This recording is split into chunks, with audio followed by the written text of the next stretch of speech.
وفاء، صباح الفل. صباح النور يا دكتور. متشكر ان انت معانا النهارده انا اللي شكرا. وان شاء الله نعمل شغل يفيد الناس شاء الله. ويستفيدوا من اللي احنا بنقوله. ماشي. آه، المجموعه دي من الحلقات هي هدفها ان احنا نتكلم على المشاكل اللي احنا بنشوفها في العيادات وبنشوفها في الجروبس، ونحاول ان احنا نبسطها للناس بحيث ان هم يفهموا اصل الموضوع او الفلسفه اللي ورا المشاكل اللي بتحصل. مش بنتكلم بالشق العلاجي، ولكن ايه الفكره اللي ورا الكلام او ايه الفكره اللي ورا المعاناه اللي احنا بنشوفها دايما في العلاج. من اكتر المواضيع الشائكه هي ربنا وعلاقتي بربنا وان ربنا مش بيحبني وربنا بيعمل معايا كده ليه. مش عارف هل انت بتشوفي ده في الشغل او في الناس اللي بتتعامل معاكي وبتيجي للعلاج وكده ولا لا؟ على مدار سنين طويلة كان المعدل بيتسارع، يعني المعدل بيتزايد. كانت الأول كده واحد كل حبة كتير، دلوقتي حبة كتير كل واحد. فعلا. سواء في الفردي أو في الجماعي ده منتشر دلوقتي للأسف. بس هو ليه أسباب، معذورين يعني فيها. لو هتكلم على مستوى المشاعر فهو في 3 مشاعر أساسية بتربطهم بالعلاقة بربنا: الخوف أو الغضب أو الذنب، أو كلهم مع بعض. هو فعلا ال3 مشاعر دول، وبالذات الغضب، ان انا غضبان، انا ليه بقيت مدمن، انا ليه عندي مشاكل، انا ليه عندي اكتئاب، انا ليه ولادي سابوني، انا ليه معرفش حصل ايه. وطول الوقت الغضب. طب انا طلبت ده من ربنا وما عملهوليش، هو مش بيحبني. طب هو تقعدوا تقولوا ربنا بيحبنا وبتاع وهو ما عمليش اللي انا عايزه. هنا اللخبطه بتبقى جايه منين؟ هي اللخبطة بتيجي من قبل كده بشوية، يعني من قبل ما فكرة ان انا هطلب من ربنا حاجات وعملها او ما عملهاش. من شكل علاقتي بربنا، هو انا شايفه ازاي؟ هو انا هو ربنا متسكن جوايا فين؟ ف آه، دايما تلاقيه ايه، يتصور ان الرب ده هو خادم عنده. هو الرب مش خادم اطلب منك تنفذ لي، اطلب منك تعمل لي. لا، قبل ما تروح للحتة دي يا عبد، ارجع بس ان انت عبد. هو أساس العلاقة بينك وبين ربنا مبنية على إيه؟ مم. وقبل ما تقول ربنا قول لي الله. هو أساس العلاقة بينك وبين الله مبنية على إيه؟ إحنا دايما للأسف بنربط العلاقة بربنا بالعلاقة بالسلطة. وبالتالي أنا بفكر في ربنا تفكيري البشري في أبويا وأمي، وربنا مش بشر. وأصلا ال الرب البشري اللي هو أبويا وأمي، اللي أنا لسه أول ما بفتح عيني بتعرف عليهم إنه بيجيب لي وبيرعاني وبيحميني وبيخليني وبيعاقبني وبيخوفني، دي الصورة بتنطبع جوايا. فلما باجي بقى أتعرف على ربي الإله، بروح أعمل كوبي منها وبتصور إن هو ده كمان زي أبويا وأمي، وده طبعا العكس تماما تماما. فقبل ما أروح أطلب وأخد ودي، أعرف الأول طبيعة العلاقة. أنا عبد وهو إله. فلما تيجي خواطر جوه مخي بفكر فيه، أنا محتاج خواطري تكون خواطر عبد مش خواطر رب.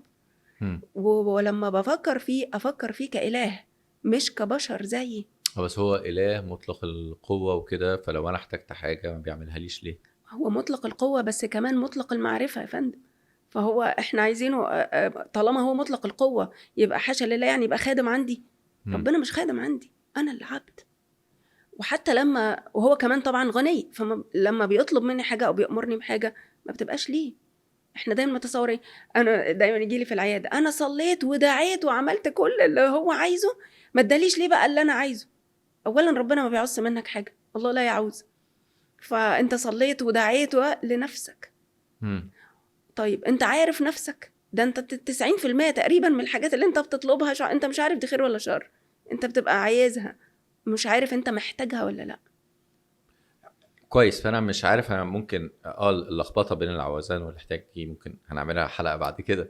بس هو بيبقى اكتر كمان. ده انا من حقي ان بدل ما انا زي ما تقولي صليت ودعيت وعملت، وان انا عملت المجهود، فانا لازم انجح، فانا لازم اتوفق، فانا لازم اللي انا عايزه يحصل بالطريقه اللي انا عايزها. ده حقي بدل ما انا عملت اللي عليا. بس جيت لي بقى في الحته المهمه. مين اللي قال لك ان ده حقك؟ مين قال لك ان العلاقه مع الله مبنيه على ان حقك انك تاخد كل الحاجات دي؟ طبعا لا.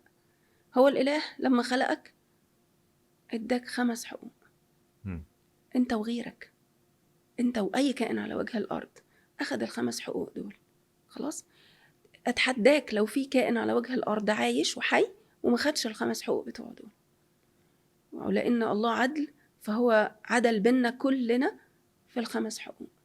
ما دون ال5 حقوق وما أعلى منهم هو مش من حقوق حضرتك فندم. طب إيه هم حقوقي؟ ايه بقى ال5 مقومات الحياة يا دكتور. مقومات الحياة، أنت كائن حي والله خلقك فاداك مقومات الحياة، حق عليه إنك تحيا تحت أرض وسماء ب5 حقوق دول. هو أنت عبارة عن إيه؟ جسم وروح، مش كده؟ طيب، ولأنك كائن حي فالجسم محتاج يتغذى والروح محتاجة تتغذى، فاداك ال5 حاجات اللي يغذوا لك الجسد والروح. اداك الأكل اللي موجود في كل حتة على وجه الأرض، فوق الأرض وتحت الأرض وفي السماء وفي الهواء وفوق الشجرة. دي الثمرة لما بتنضج على بعد 20 متر في الشجرة بتنزل في إيدك. مظبوط؟ يبقى حقك تاكل، موجود الأكل في كل حتة، اتحرك بس خطوات واحصل عليه.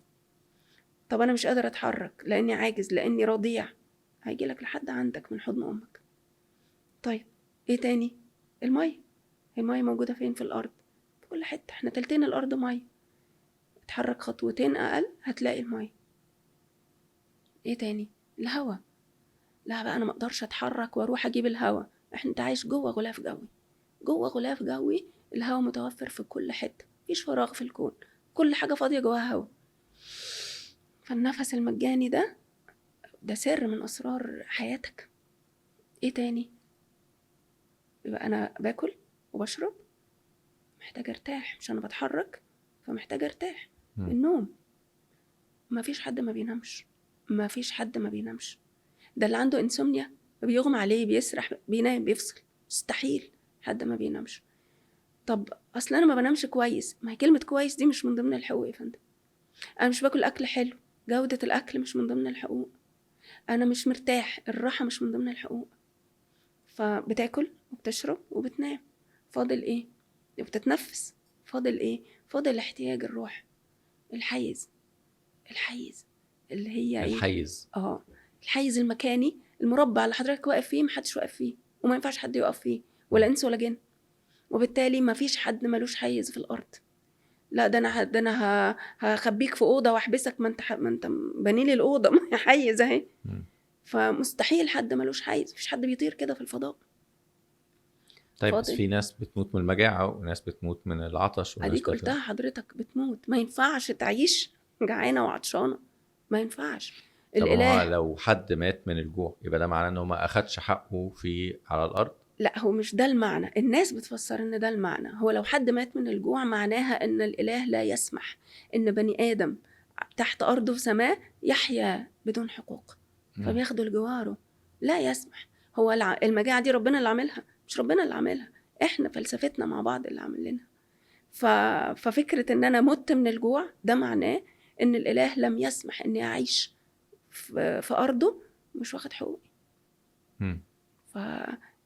سبحان الله، الله يقر علينا كده. محدش. طب أنا هتذاكى واجي أخد البني آدم واخنقه واحبس عنه الهوى، لن يسمح إلهي إني أعيش من غير هوى، هياخدني جواره، والمية والأكل والنوم، وكذلك كل حقوقي. الحق الخامس بقى الحيز النفسي يا دكتور. الحيز النفسي ده يعني الحرية. هو خلقني وإلهي، ومع ذلك سمح لي بحيز نفسي حر، بداية أحب إيه وما أحبش إيه من كل حاجة في الدنيا والألوان حتى، وانتهاء بقى أعبد مين وما أعبدش مين. هو ما كانش يقدر يخلينا كلنا نعبده بنفس الدرجة؟ طبعا يقدر، لكن هو احتراما لينا ساب لنا الحرية دي، حرية الحيز النفسي. ما حدش يجرؤ يطلع على ما في نفسي، بفكر في إيه وبحب إيه وبكره إيه، مستحيل. فخواطري الداخلية دي تخص حريتي اللي الله أقرها لي. ماشي، بس حريتي، طب والناس اللي بتتحبس، الناس اللي أيا كان، الأجساد يا فندم، الأجساد اللي هي أنا مقدر، اللي هي الأشياء المادية الموجودة. احبسني، خليني أقول لك كلام أنا مش عايزة أقوله، بس عمري من جوايا ما هقوله. فيبقى مهما سجنت وجودي وماديتي، عمرك ما هتسجن روحي، عمرك ما هتسجن نفسي من جوه. طيب متهيألي إن الوصول التفكير ده، وأظن إن إحنا ممكن نركز على حق الحرية والحرية النفسية دي والمساحه الشخصيه بتاعتي. يعني ناس كتير قوي عندها احساس ان الناس جايه جوه المساحه بتاعتها، مقتحمه المساحه بتاعتها، مقتحمه حريتها في الحياه. بالتالي ان ده مهم جدا ان احنا نفسره ونتكلم فيه. بس عشان الوقت خلينا نتكلم فيه الحلقه الجايه، ونبدا بيه الكلام على طول، اللي اوكي، هو بس احنا ممكن ننهي بجملة واحدة، ان لو حضرتك حر من جواك عمرك ما هتنزعج جدا من انتهاك المساحة الشخصية من بره. يعني الحرية الحقيقية هي جوايا مش برايا. فلو انا بنزعج قوي من ان الناس حابسة حريتي، اعرف ان في مشكلة في الحرية الداخلية جواك. ان احساسي انا بحريتي انا الداخليه مش في حر من مشكله. جوه. حلو. فاللي احنا قلناه النهارده ان حقوقي مع ربنا اللي هو ادهاني وكفلها لاي كائن حي هي الاكل، الشرب، النوم، الهواء، والمساحه الشخصيه. والمساحه الشخصيه دي جزئين: مساحه شخصيه اللي هي خارجيه، اللي هي ممكن يحصل لها لخبطه او تكبر او تصغر ولكنها موجوده.